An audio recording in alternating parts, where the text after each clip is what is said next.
canción. Loida me había dicho que la iba a cantar y quería que la cantásemos, ¿vale? Quería que la cantásemos. ¿Y la habéis cantado todos? A ver, espera, que no veo bien. Levantad la mano, que eso lo veo mejor. Uy, qué pocos la han cantado. ¿Habéis cantado, no? Lléname, lléname, ¿no? ¿Hasta qué?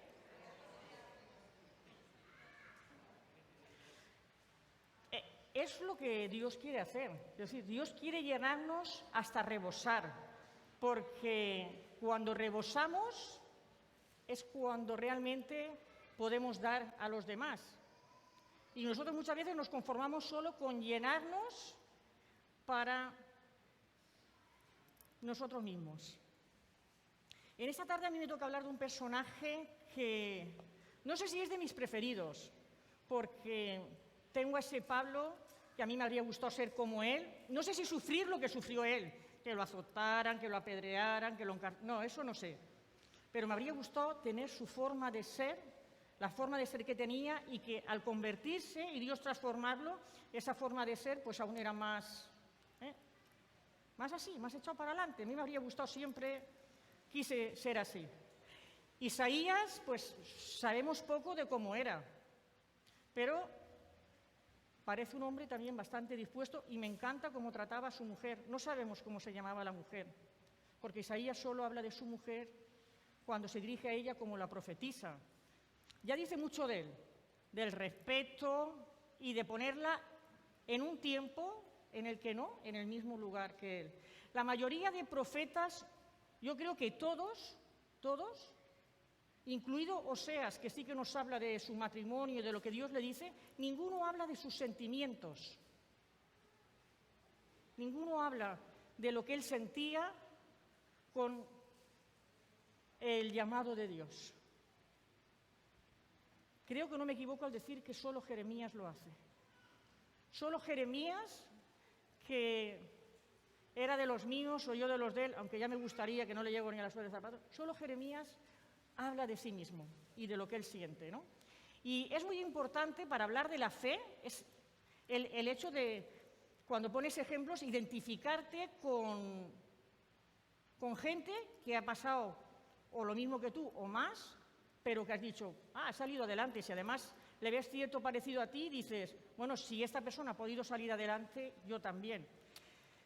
Jeremías, como la mayoría, bueno, creo que todos los profetas en aquel tiempo, los sinceros profetas, los profetas de Dios, les tocó vivir tiempos difíciles. Y para eso sí necesito estas gafas, porque voy a leer unos textos para que veamos dónde se encontraba Jeremías. Vale, está aquí.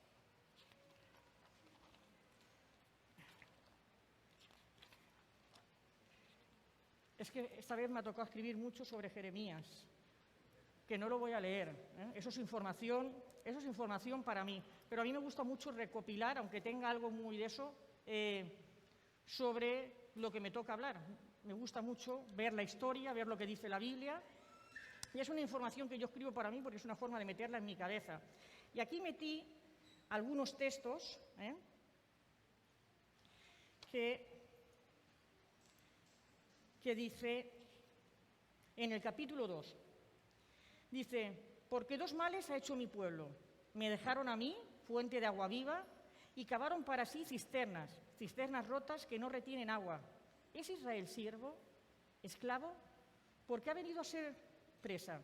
Tu maldad te castigará y tus rebeldías te condenarán. Sabe pues y ve cuán malo y amargo es el haber dejado tú a Jehová, tu Dios, y faltar mi temor en ti, dice el Señor Jehová de los ejércitos, porque desde muy atrás rompiste tu yugo y sobre todo collado alto y debajo de todo árbol frondoso te echabas como ramera. Y hace ese símil pues con una prostituta, que nos suena, no sé qué suena peor, si la ramera o la prostituta. Lo vimos también en el libro de Oseas, aunque a Oseas le tocó vivirlo en su propia carne, ¿no? Fíjate, eso es en el 2. Y en el 3 dice, pero como la esposa infiel abandona a su compañero, así prevaricasteis contra mí, oh casa de Israel, dice Jehová. Dice, convertíos, hijos rebeldes, y sanaré vuestras rebeliones. He aquí, nosotros venimos a ti, porque tú eres Jehová nuestro Dios, le dicen ellos. Y esto lo está cogiendo el profeta, pero todo lo que él está hablando del pueblo, está hablando sobre la infidelidad, la idolatría, sobre buscar en otras cosas, lo mismo que hemos visto con otros profetas. Y Jeremías le tocó vivir ese tiempo. En el capítulo 4 dice, si te volvieres, oh Israel, dice Jehová, vuélvete a mí, y si quitares de delante de mí tus abominaciones y no anduvieres de acá para allá, y jurares, vive Jehová en verdad, en juicio y en justicia, entonces las naciones serán benditas en él y se gloriarán. En el capítulo 5 dice, recorred las calles de Jerusalén y mirad ahora, e informaos, buscad en sus plazas, a ver si halláis hombre, si hay alguno que haga justicia, que busque verdad, y yo lo perdonaré. Aunque digan, vive Jehová, dice, juran falsamente. Ese es el pueblo y el momento que le toca a Jeremías. Jeremías es llamado siendo muy joven, eso lo tenemos en el capítulo 1, es llamado siendo muy joven, y a él, pues, se quejaba de que era joven. A ver quién no ha dicho esto. Dice, vino palabra de Jehová diciendo, no tomarás... perdonad que me he equivocado de texto. Está aquí, me he equivocado de hoja. Dice, las palabras de Jeremías, hijo de Hilcías, de los sacerdotes que estuvieron en Anatot, en tierra de Benjamín. Palabra de Jehová que le vino en los días de Josías, hijo de Amón, rey de Judá, en el año 13º de su reinado. Le vino también en días de Joacín, hijo de Josías, rey de Judá, hasta el fin del año 11 de Sedequías, hijo de Josías, hasta la cautividad de Jerusalén en el mes 5. Y las palabras que le vienen son que lo llaman, los coge por profeta. Y primero le dice, oye, soy muy joven. Y Dios le responde, no digas soy joven porque te he llamado yo. Si ya te llamé de alguna forma cuando estabas en el vientre de tu madre, ¿cómo me vas a decir a mí que eres joven? Y bueno, y así empieza Jeremías, sabiendo lo que había en su pueblo y aun siendo joven, siendo del linaje de sacerdotes, él es llamado además a ser profeta con un pueblo que era un pueblo rebelde, que era un pueblo que fornicaba detrás de otros dioses, que hacía de todos los pecados que en las semanas anteriores han dicho, que hacía de todo. Y él, yo no sé si a lo mejor a vosotros os ha pasado, a mí sí. Cuando uno recibe el llamado, claro, nuestro llamado ha sido el pastorado.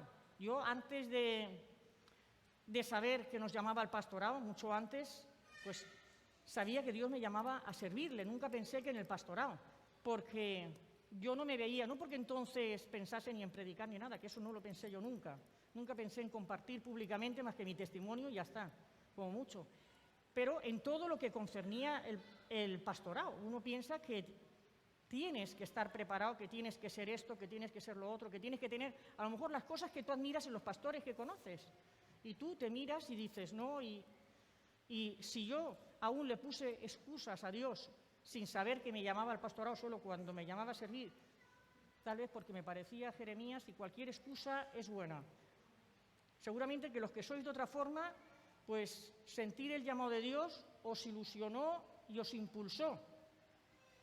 A mí no, porque yo siempre pensaba en el precio a pagar y pensaba en lo que me iba a tener que, de lo que me iba a tener que privar, lo que iba a perder. No podía evitarlo, pero además yo decía, ¿y cómo lo voy a hacer yo con mi forma de ser, con mis pensamientos, lo retorcida que era un montón, con lo que yo sentía? No me gustaba perder ni mi comodidad, no me gustaba perder nada. Y luego, pues además tenía un lado muy legalista también.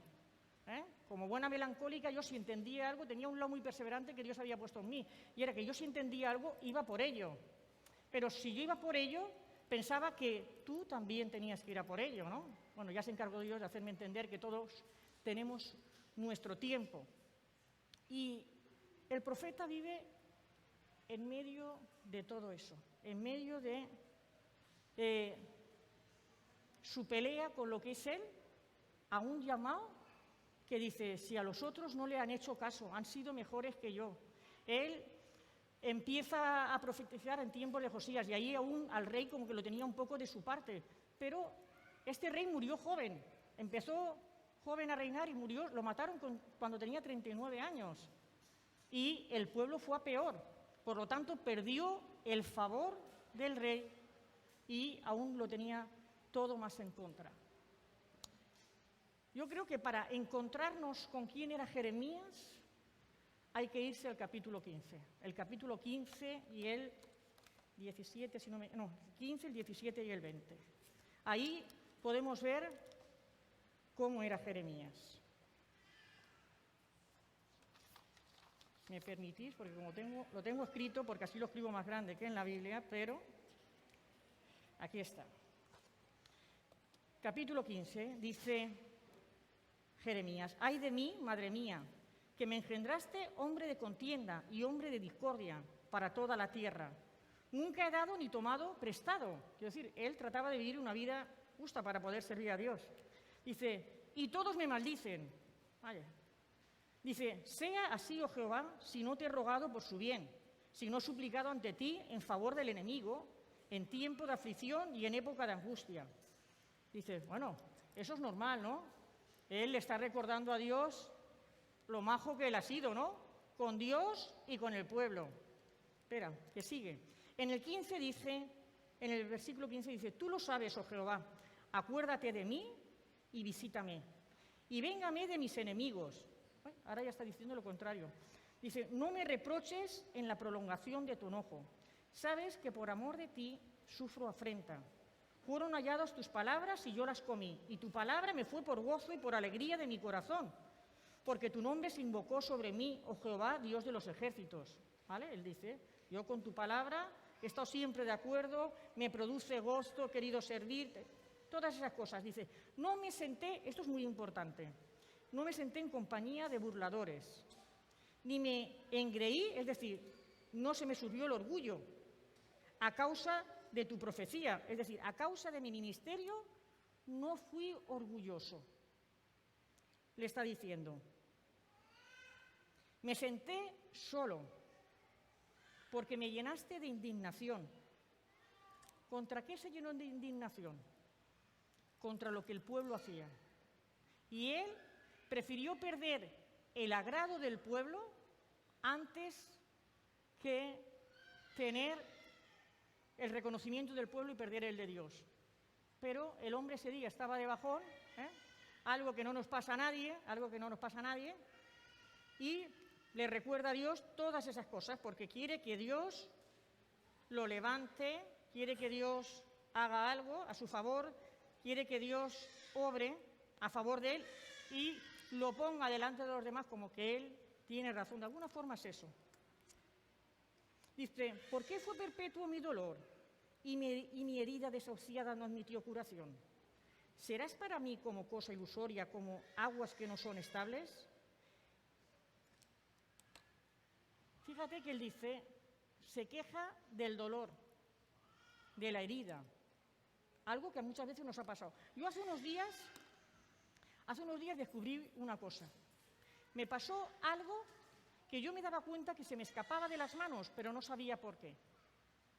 La situación es una situación que durante años, yo decía, es que no quiero poner el ejemplo porque no quiero que nadie empiece a pensar quién ha sido, es más de una persona y eso no importa, importa lo que Dios quiere hacer. Y uno se lo echa a la espalda, es decir, te acostumbras a que en el ministerio pastoral ocurren muchas cosas injustas la mayoría de veces contra ti. Y tú te lo echas a la espalda porque dices, esto va con el llamado. Yo cuántas veces lo hemos comentado y yo se lo he dicho a la gente, esto va con el llamado y no hay más. Pero no me había dado cuenta que por ser las personas que eran, me había producido dolor. Me había producido dolor y al no darme cuenta, ese dolor estaba ya ahí. Y si no me pasa algo que no me gustó, no hubiera reaccionado, no hubiera dado cuenta del dolor. Porque el dolor, el peligro que corre, si eso Dios no lo sana, y Jeremías eso sí lo sabía, es que se va a terminar convirtiendo en un resentimiento. Y no te va a permitir discernir ni ver lo que debes de ver. Y no importa cómo yo lo vea, no importa lo que yo sienta. Yo debo de ver, ser capaz de ver como Dios ve la situación, no como la veo yo. Me dio mucha rabia no haberme dado cuenta, me enfadé mucho conmigo. Estaba enfadada, que podían pensar que estaba enfadada, pero estaba enfadada conmigo, porque era algo que me sobrepasaba y no me estaba dando cuenta hasta que de repente se me hizo la luz y yo dije, ¡ah! Es eso y no lo había visto. ¿Cómo yo había dejado pasar una situación así, tal vez por ser tan cotidiana? ¿Cómo lo había dejado pasar esas situaciones y no había venido delante de Dios? Lo que está haciendo el profeta está bien. Él, aunque está escrito en un libro que es para nosotros, él no se está quejando al pueblo de lo que el pueblo le ha hecho daño. No lo está haciendo. Lo está haciendo donde debe de hacerlo, delante de Dios. Pero ahora la respuesta de Dios es: por tanto, así dijo Jehová, si te convirtieres, yo te restauraré, y delante de mí estarás, y si entresacares lo precioso de lo vil, serás como mi boca. Conviértanse ellos a ti, y tú no te conviertas a ellos. A ver, si te convirtieres quiere decir, arrepiéntete de la dirección en la que vas, para que tú puedas decir lo que yo digo. Lo que yo ponga en tu boca, lo que tienes que decir. Lo que ocurra con lo que yo diga, ese es otro asunto, pero tienes que decir eso, le estaba diciendo. Tú tienes que sacar lo feo. En este momento, Jeremías no se había dado cuenta que estaba en la misma situación que el pueblo. El pueblo no estaba satisfecho con Dios y se buscaba otros dioses, y Jeremías, pues no estaba satisfecho con lo que Dios estaba haciendo. Como buen melancólico, le dio a su ego, algo que los que no son melancólicos no habéis hecho nunca. Yo creo que eso es un mal que nos pasa a todos. Queremos ver caer la cabeza del que nos ha hecho daño, de nuestro enemigo, que Dios lo ponga en su lugar, sin tener misericordia. Todo llega, todo llega. Si una persona camina mal, aunque no te haya escuchado, va a terminar mal. Y nunca nos tiene que alegrar eso. Pero yo que me identifico, y además que uso este pasaje en el pasado para hablar sobre el egoísmo, el egocentrismo, y es así. Es decir, él estaba haciendo lo mismo, quería su justicia, porque él era justo, él servía a Dios, él hacía las cosas bien. Oye, mira, que no me he sentado con todos esos pecadores, no lo he hecho, Dios, no he estado con ellos. ¿Cómo me va a pasar algo a mí malo? Tú tienes que dar la cara por mí. Esto lo que todos vemos que van delante de Dios, cuando estaban mal, iban delante de Dios para que Dios... Pero fíjate que a Jeremías va y le dice, hala, conviértete. ¿Cómo que conviértete? Con los años que este hombre llevaba sirviéndote y hablando tu palabra, pero de repente se le había ocurrido darle lugar a su propio yo y a su forma de ver las cosas. Y ese es el peligro de nuestra forma de ver las cosas y de ver nuestros sueños, porque de ahí a decirle a Dios cómo lo tiene que hacer, hay un paso. El siguiente paso es que ya le habría dicho a Dios, esto lo tienes que hacer así, porque yo, que estoy aquí en medio de ellos, lo veo mejor que tú. Que tú no estás aquí, tú estás ahí en el cielo y yo estoy aquí, y tengo que cargar con todo esto. Eso hubiera sido el siguiente paso, porque un melancólico, si un colérico es atrevido, un melancólico torcido es más atrevido aún.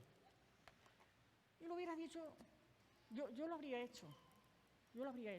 ¿Cuántas veces yo he llorado? Creo que aprendí a llorar delante de Dios. Eso es verdad. Si Jeremías fue cogido en ese momento de la historia es porque su corazón era un corazón casi maternal. Alguien tenía que llorar por ese pueblo y alguien tenía que ir a llorar delante de Dios. Y eso se daba en el temperamento de Jeremías. Él tenía ese corazón. Ahora, la transformación que Jeremías tiene que sufrir, la sufre sirviendo a Dios. No es que la sufre primero y luego cuando ya está apto para aguantar que lo encierren, que lo metan en las tinajas esas, que lo lleven a la cárcel, bueno, que le hagan de todo, entonces es que Dios lo llama. No. Lo aprendió en el camino. Y en el camino se enfrenta con Dios y Dios le dice, Jeremías, que padeces el mismo mal que ellos, aunque me lo disfraces de otra cosa. Tu insatisfacción conmigo te lleva a reclamarme. Y Dios es muy claro, arrepiéntete y que ellos empiecen a caminar como tú. Que ellos empiecen a caminar como tú. Si no lo hacen, será problema de ellos. Pero tú no puedes hacer lo mismo, ni decir lo mismo, aunque sea con otras palabras, con otros disfraces. No puedes tener ahora otro Dios que no sea yo. Le dice. Y en el capítulo 17,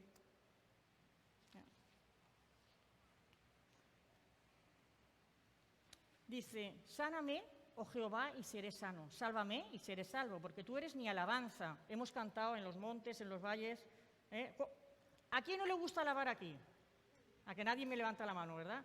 ¿Verdad que a veces nos ponemos a alabar y se nos olvida que el mundo está fuera, que los problemas están fuera de esa puerta, que tengo problemas para llegar a fin de mes, que tengo problemas con la familia, que me siento solo, que me siento abandonado? Bueno, no, que nadie se siente solo ni abandonado, ¿no? Todos estáis satisfechos con Dios.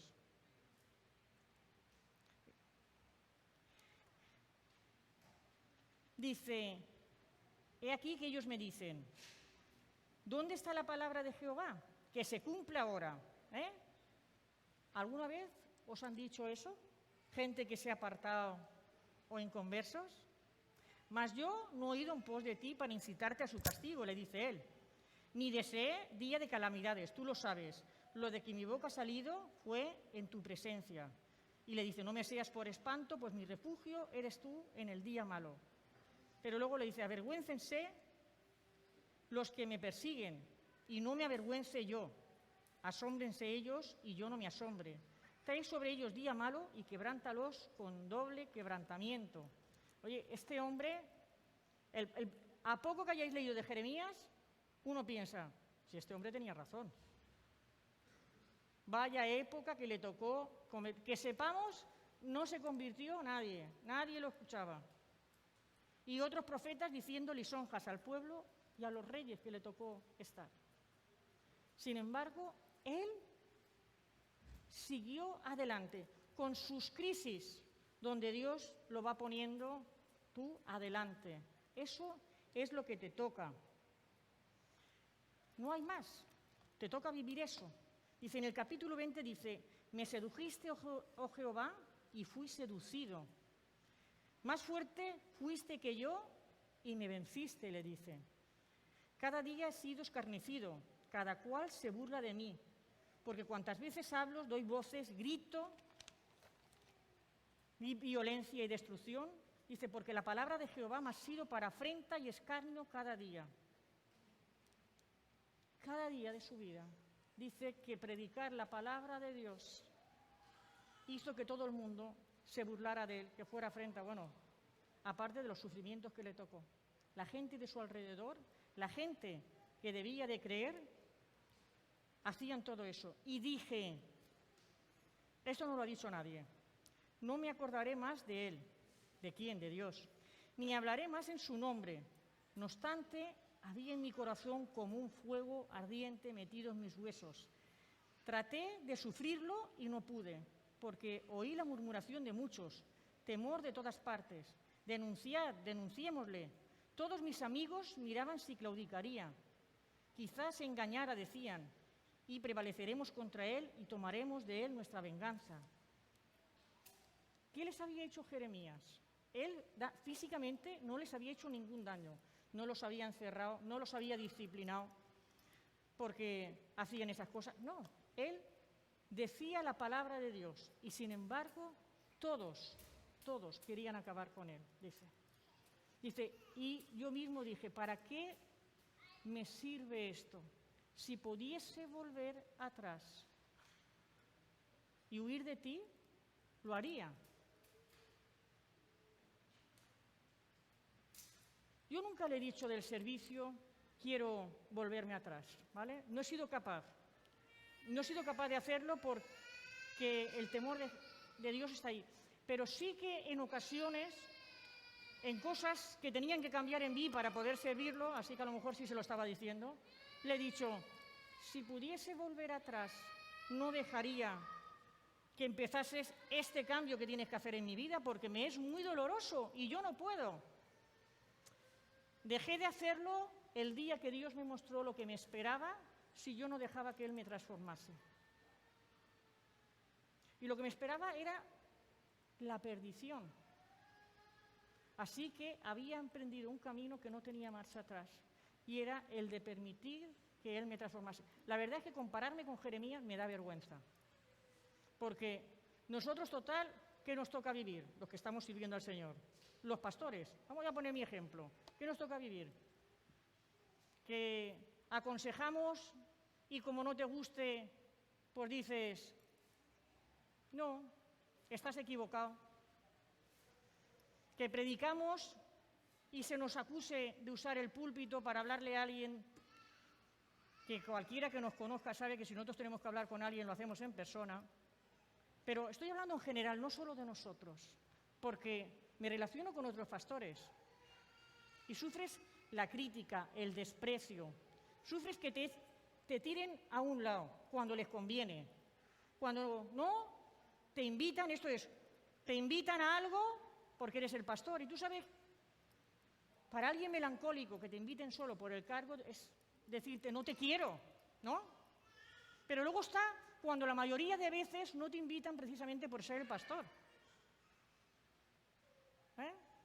Y entonces uno piensa, pues tampoco lo reconocen a uno, ¿no?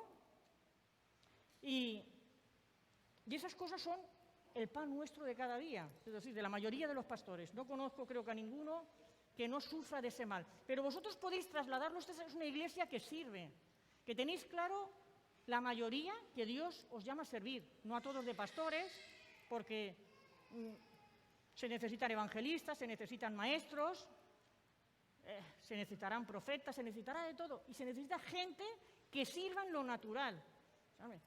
El servicio en lo natural es muy importante, porque de alguna forma se complementa con la parte de los que llevan en lo espiritual, porque nosotros necesitamos de la gente que está desempeñando un servicio natural para que todo esto se sostenga. Es decir, nos necesitamos todos, formamos parte de un cuerpo, y lo importante es cada uno ocupar su lugar y su llamado. Eso es lo importante, el poder ser desarrollados en eso. Pero en ese desarrollo, nuestro yo va siendo transformado. Y nosotros corremos, yo me hubiera gustado, lo que pasa es que lo pensé tarde porque pensaba que no se podía poner, no sé si lo vais a escuchar. Este es un gato melancólico, ¿vale? Esto no pasa en las iglesias. Mira, de esto, escúchame, de esto yo sufro, no os podéis imaginar, por parte de la gente.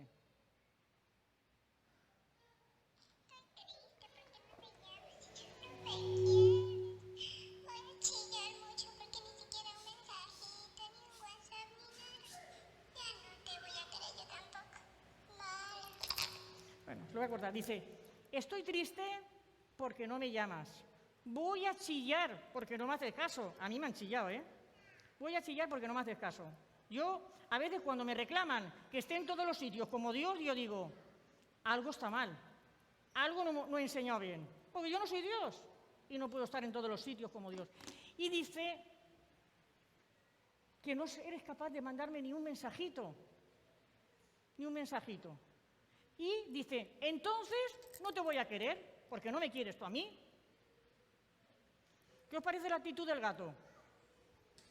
A ver quién se atreve a decirlo. ¿Qué os parece la actitud del gato? Egoísta, infantil, ¿no? Mirad, no voy a decir que yo no he sentido eso cuando me convertí. Lo sentí, melancólica, egoísta. Yo sentí eso muchas veces por parte de la gente, que no me querían, ¿vale? Que no me querían. Y entonces Dios me hizo entender algo, y es, no debes hacerlo personal, porque si no te quieren a ti, no me quieren a mí, ¿vale? Bueno, eso es fácil. Dios te lo dice y dices, oye, pues qué bien, ¿no? Ahora luego hay que vivirlo día a día. si yo no hubiera estado dispuesto a que día a día llorar delante de Dios, porque creo que ninguno podéis decir que he ido a decirme, no me has mandado un mensaje para ver cómo estoy. No me has mandado un mensaje. Que esto, escúchame, esto es lo menos que sufrimos hoy en día. Esto es lo menos que sufrimos hoy en día. Pues tú no crees que si se me olvida mandar el mensaje, o se te olvida a ti mandármelo a mí, será que Dios quiere que el único mensaje que uno espere es el de Dios y que yo pueda hacer como Jeremías, de ir delante de él y decirle, oye, esto es lo que me pasa. Y Dios, escúchame, no me va a pasar la mano por la cabeza, como es lo que queremos cuando estamos egocéntricos. No, Dios no me la va a pasar. Me va a decir como Jeremías, deja de hacer eso. Haz lo que tienes que hacer, pórtate como te tienes que portar y que ellos aprendan a portarse como tú. Pero esto, sirvas al Señor o no, esto es para cualquiera. Esto es para cualquiera. La dependencia que generamos de otras personas es idolatría en estos tiempos para nosotros. Es idolatría. La dependencia que yo genero de que para poder tirar adelante con Dios depende de cómo estén los demás a mi alrededor y de que me animen, es idolatría. No estoy satisfecha con Dios. Por lo tanto, si no estoy satisfecha con Dios, pongo otro Dios que me satisfaga. Y me voy a ir detrás de aquel, porque tú has fallado. No, pero Dios te ha fallado, Dios te ha dejado. No te ha dejado. Si Dios no te ha dejado, ¿qué es lo que hace la diferencia con una persona que vive por fe? ¿Crees que un día se levanta y todo lo ve bien? ¿Lo creéis? ¿Y es súper espiritual y está en las nubes? No. Esa persona, sea Jeremías, su forma de ser, sea como la de Pablo, un colérico, sufre una transformación donde uno aprende a depender de Dios. Si pensáis que en el Nuevo Testamento no se nos anima a dejar de tener esa actitud, estáis muy equivocados. En el Nuevo Testamento se nos anima. Mirad lo que dice Santiago, dice, hermanos míos, tened por sumo gozo cuando os halléis ¿en qué?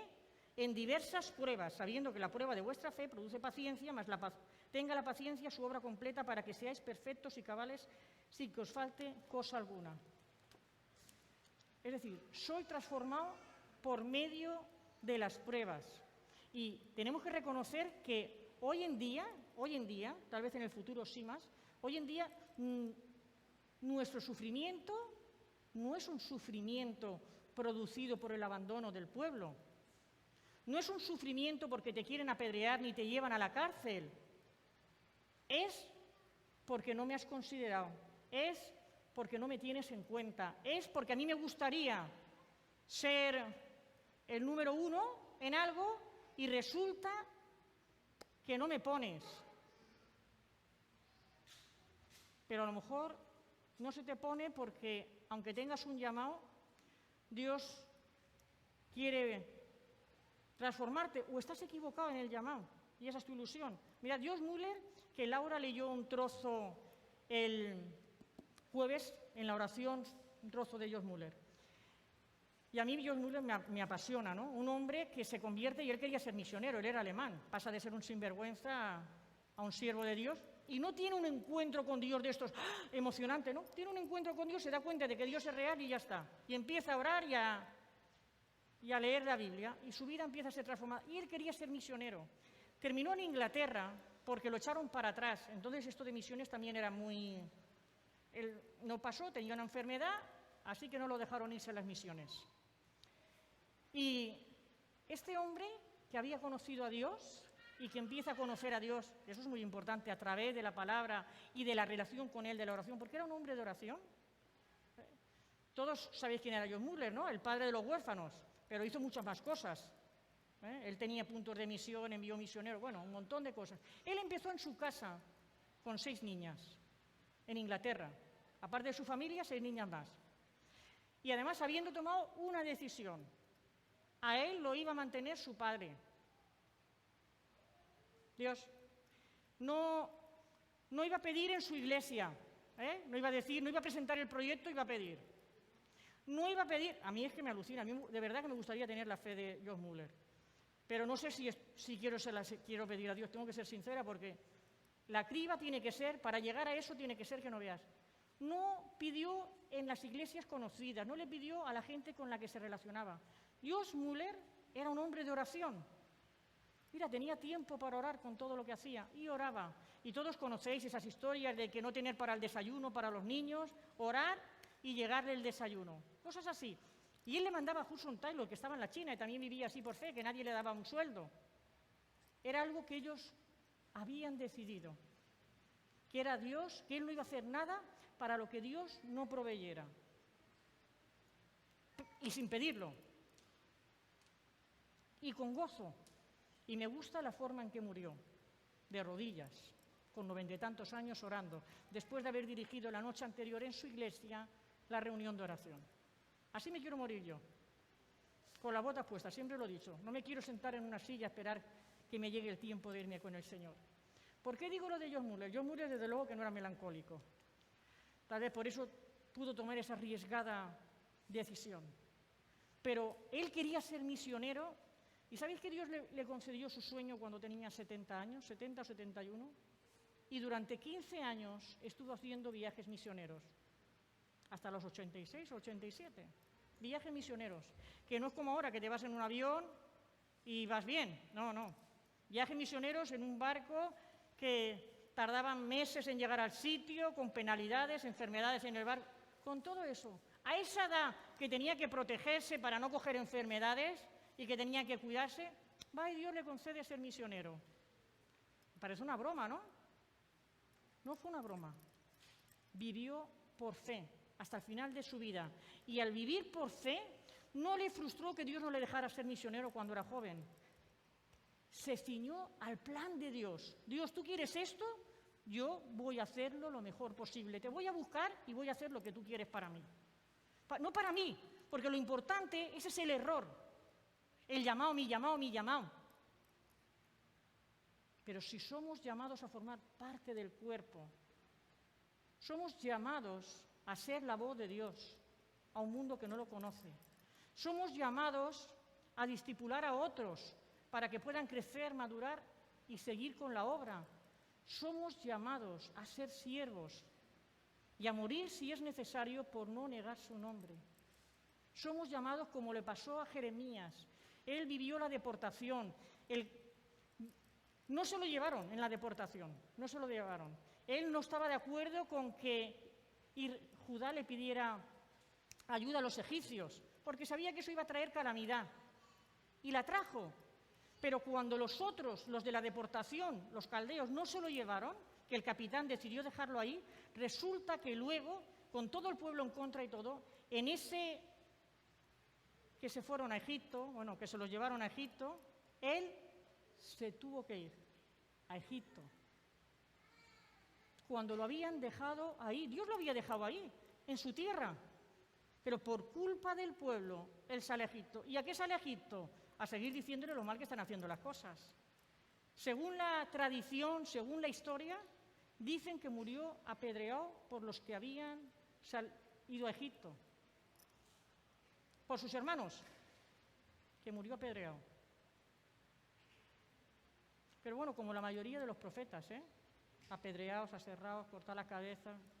Así era. No me extraña que le dijera, que le pusiera excusas cuando lo llama y le dice, oye, que soy joven, porque él pensaría, a ver si ya no empezó a vivir y me cortan la cabeza. Cuando además Jeremías, así como Oseas se casó con una ramera, Jeremías, Dios le dice, no te cases ni tengas hijos. ¿Por qué?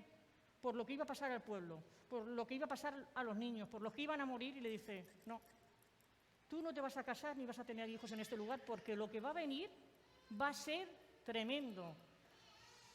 De alguna forma, aunque nos parezca injusto, porque uno piensa, hombre, si hubiera tenido a alguien al lado en quien consolarse, no, tenía a Dios.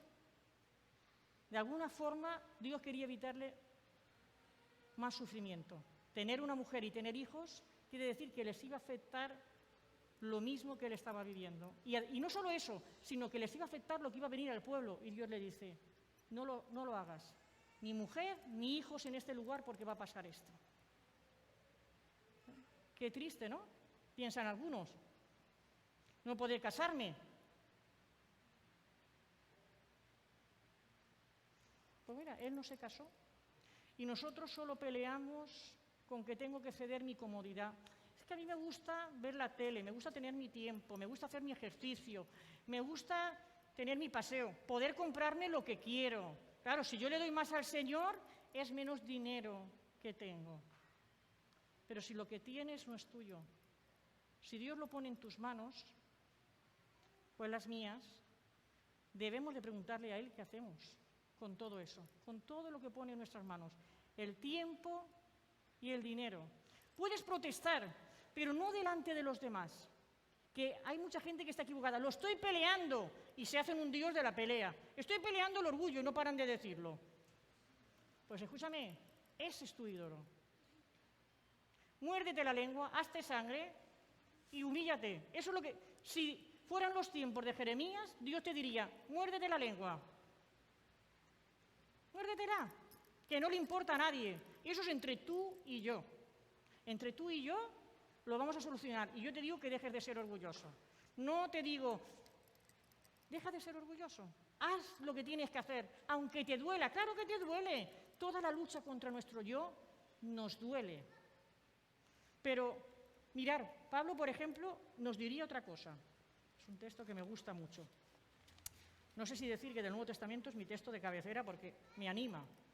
Pablo dice, regocijaos en el Señor siempre. ¿Cuándo? ¿Cuando te van bien las cosas? ¿Cuando te van mal? ¿Cuando no llegas a fin de mes? ¿Cuando tienes problemas con tu marido, con tu mujer?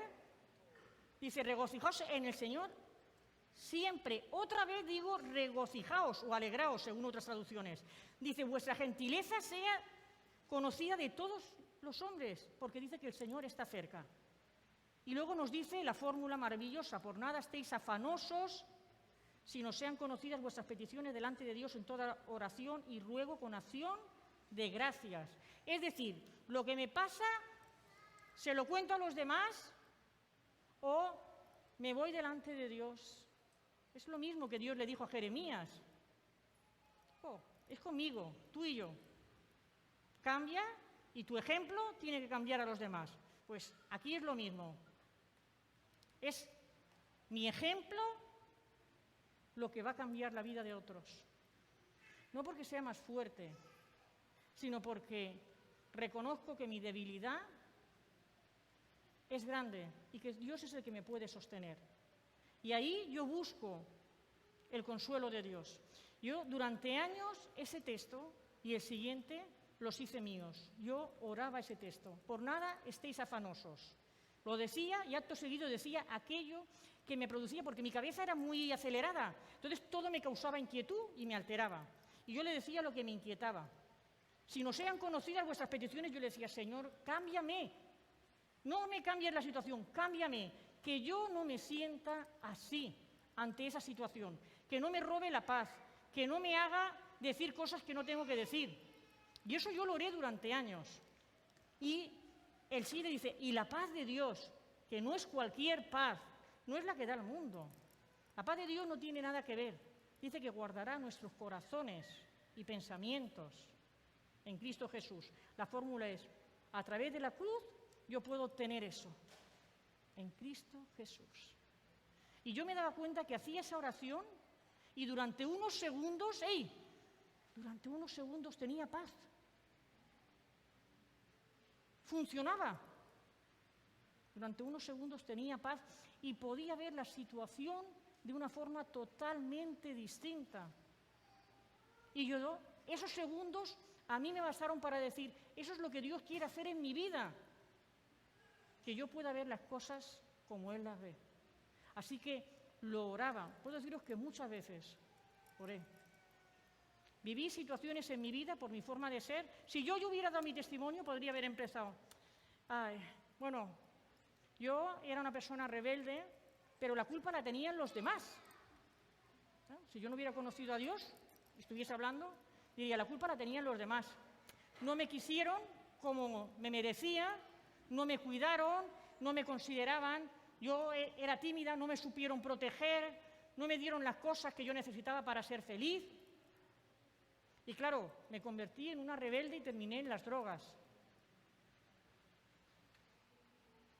Pero era mentira.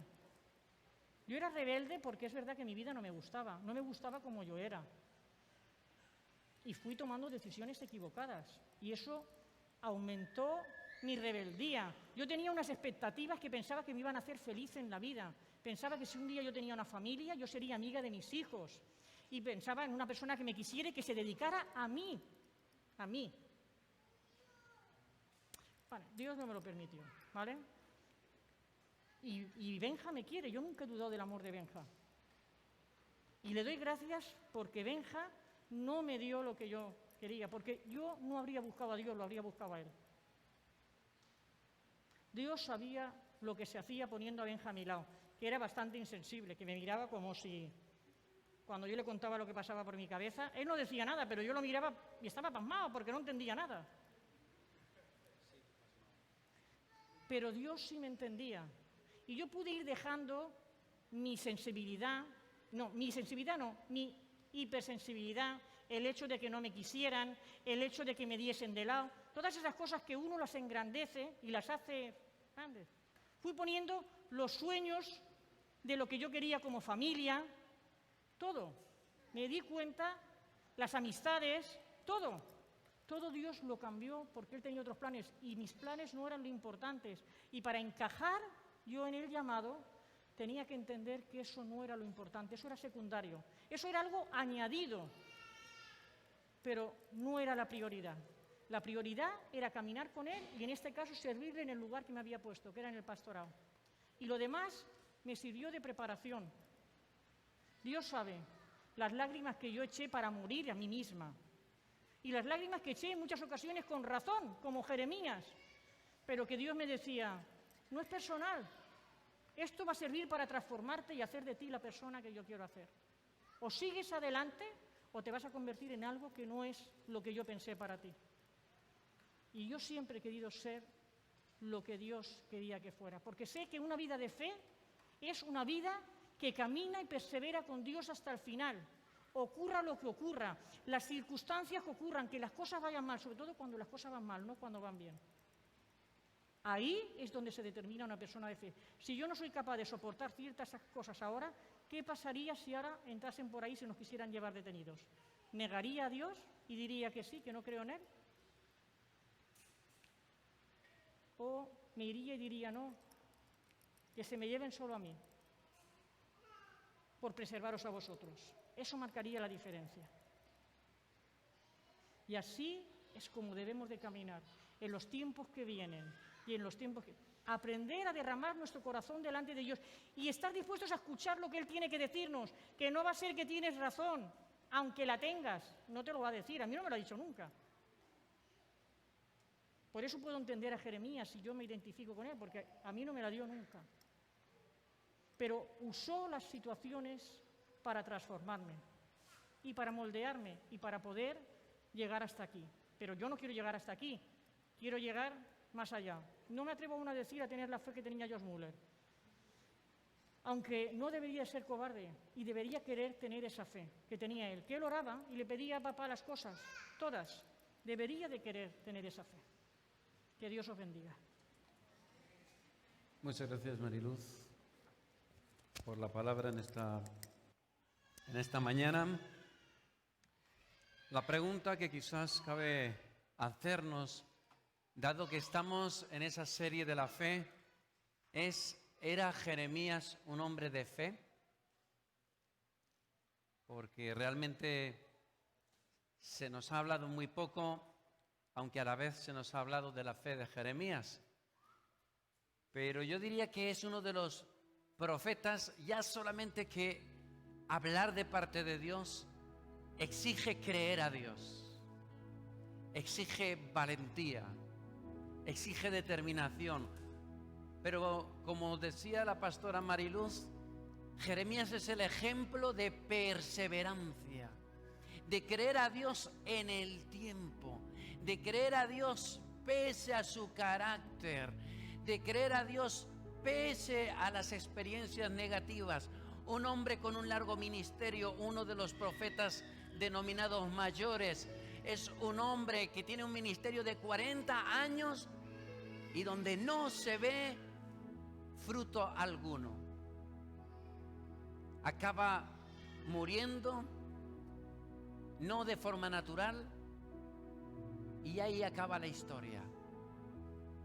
Pero la palabra dada por Jeremías sigue siendo una palabra que nos revela a Dios y que nos da instrucciones de cómo vivir la vida para ser un hombre de fe, como lo fue él. Así que yo creo que esta es una de las historias de los profetas donde más podemos aprender sobre una fe perseverante, no una fe de momentos puntuales, sino de creer al que nos llamó, de creer en sus promesas, de vivir en certidumbre, de poder vivir regocijándonos, sabiendo que Dios no cambia de opinión, sabiendo que Dios es fiel, que Dios es amor. Así que quiero terminar en esta mañana haciéndote una pregunta y junto con el resto del auditorio dándote más que una palabra de ánimo, una afirmación muy desde lo profundo de nuestro corazón, totalmente convencidos. La pregunta es: ¿te vas a morir y dónde vas a pasar la eternidad? ¿Dónde vas a pasar la eternidad? Y la afirmación, os pido a todos que me ayudéis, es que tú vales mucho para Dios. Que Dios te bendiga.